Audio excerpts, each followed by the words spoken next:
The Library, by Frances Rosenfeld. Act 1. First scene. She'd been walking through the desert all night. She figured it was better to walk at night, despite the cold. At least she wouldn't get fried to a crisp in a place with no shade. One could say Gwen was experiencing an existential crisis and was trying to find herself, even though she was only 24 and the middle of her road was so far into the distance she wouldn't get a glimpse of it for another couple of decades. Regardless, she was indulging what she perceived to be her dark night of the soul. College behind her, unappetizing options in front of her, sensitive, idealistic and overeducated. The perfect symbol of her generation. Gwen had always prided herself on her strength of character and being self-reliant. Ever since she could remember, she had made her own choices, acted upon them decisively, and owned the consequences. Her life choices would have met the unequivocal approval of any life coach or counselor, if only she ever found a need for either.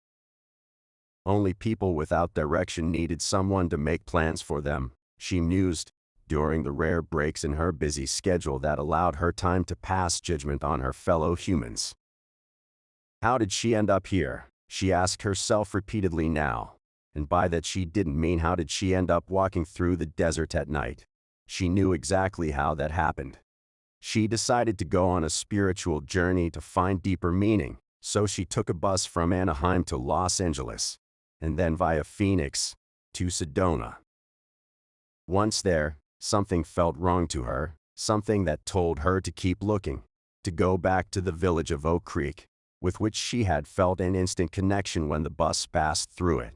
She was stiff from the 12 hours on the bus, and the village was only 7 miles down the road, so she threw caution to the wind and started walking.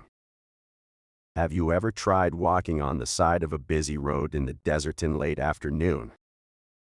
Between the glare, the dust and the constant endangering of her life, Gwen found a more exciting and less accident-prone route beckoning in the distance between two gorgeous rock formations that looked eerily familiar, but she couldn't remember why, and abandoned the main road, relieved to no longer feel the powdery dust crunching in her teeth. This had happened 3 days ago. When the first night approached, Gwen was petrified with fear. Alone in the barren land punctuated here and there by alien shapes she could barely make out in the darkness. Giant cacti or karstic rocks or just plain boulders. She couldn't tell. She feared everything from scorpions to sinkholes and cursed her own stupidity for 12 solid hours, expecting a sudden and untimely death at any moment. At first she reassured herself that, in an area so famous for its hot springs, she was bound to run into people eventually, even at night, but no such luck. She kept on walking, too afraid to lie down on something with stingers or thorns, guided forward by the light of the stars. There were so many of them, and they felt so close, like the entire Skylord itself above her head, so she could see it better. Straight through the middle of it, the Milky Way cut an ethereal path, one she instinctively followed in her travels below. She didn't even realize she'd walked the whole night until a pink and orange glow stirred up on the horizon. The beginning of a deeply spiritual and awe-inspiring dawn which revealed to her two things. She'd been walking away from her destination for 10 solid hours and she could barely feel her feet and her back. Wisdom dictated she should find some shade and rest. The walk at night hadn't been as bad as she expected, if only it didn't take her farther into the wilderness. She found a little shallow cave eventually, and figured she should sit down, eat something and take careful sips out of the water bottle she decided on a whim not to throw away when she got off the bus, and then use the sun to orient herself and plot a more useful itinerary for the next leg of her journey. She didn't make it past the second activity.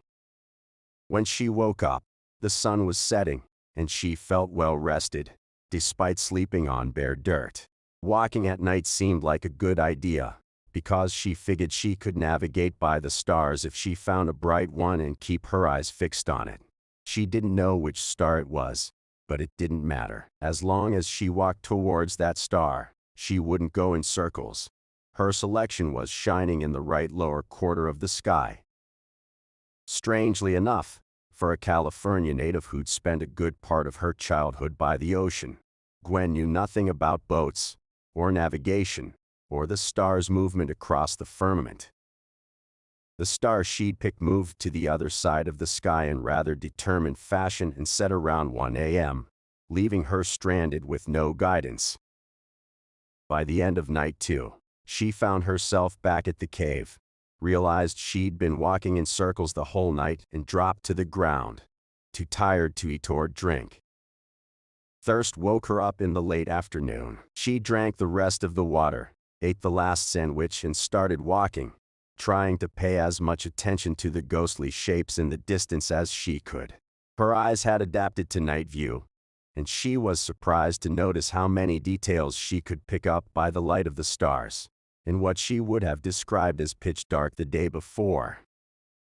A quiet peace suffused her, almost some kind of elation, when she realized she was probably going to die there in the desert, where the desiccating heat would preserve her indefinitely, like a sacred and arcane burial rite, and decades would pass until someone would find her, if at all.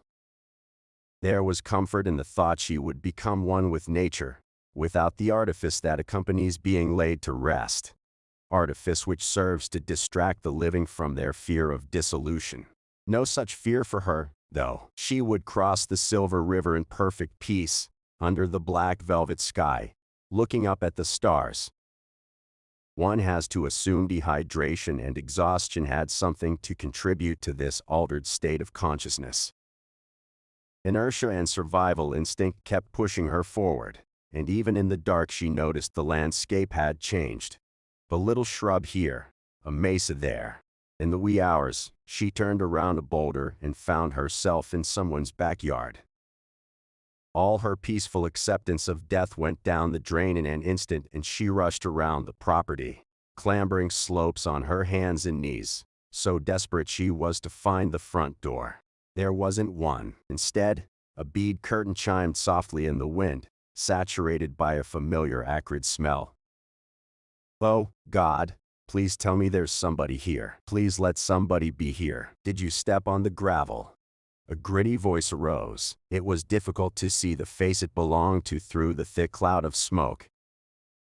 "How are they even alive? This could knock out a horse. Or an elephant. Which is it? Horse or elephant? Be precise." Another gritty voice commented from the opposite side of the room. "Give her a break, number one. She's exhausted." A gentler voice retorted. "How did you get here and where are you going to sleep?" The first voice went up a few decibels, thrown squarely in her direction. "Where is here?" Gwen asked, hopeful. Peals of laughter ensued, no doubt fueled by the copious happy smoke. They lasted for a while, showing no signs of subsiding. "We don't like strangers." A fourth voice became suddenly serious. "Go away." Gwen got drenched by a feeling she couldn't categorize, but which fell somewhere between dread and disbelief. "Leave the girl alone, number 3. Ignore them." The kind voice emerged from the smoke to reveal its source. "You can call me number 4. Are you hungry, my dear? Thirsty?"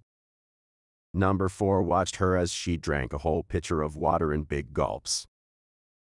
"Slowly, you'll make yourself sick. Are you sure you don't want to eat something?" Gwen gave the idea some thought and reached the conclusion she wouldn't mind something to eat.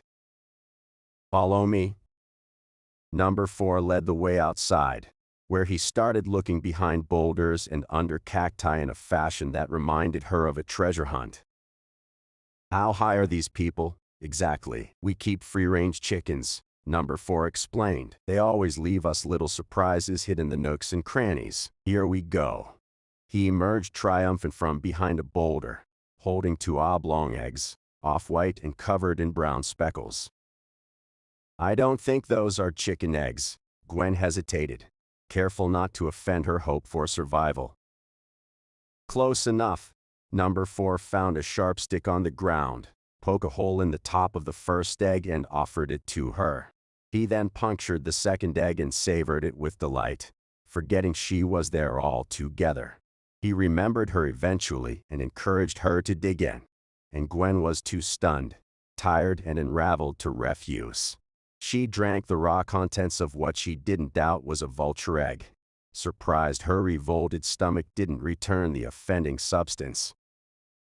Life becomes a lot easier when you start differentiating between what you need and what you think you need. Look at it this way: better him than you. Him who? The vulture, of course. I suppose the original plan had the predator and its prey reversed. Gwen didn't want to impose, so she started planning her return trip in silence, determined to leave the next day at the crack of dawn, before the others woke up. What's the best way back to Sedona? I sincerely wish I knew. Number 4 smiled with his eyes.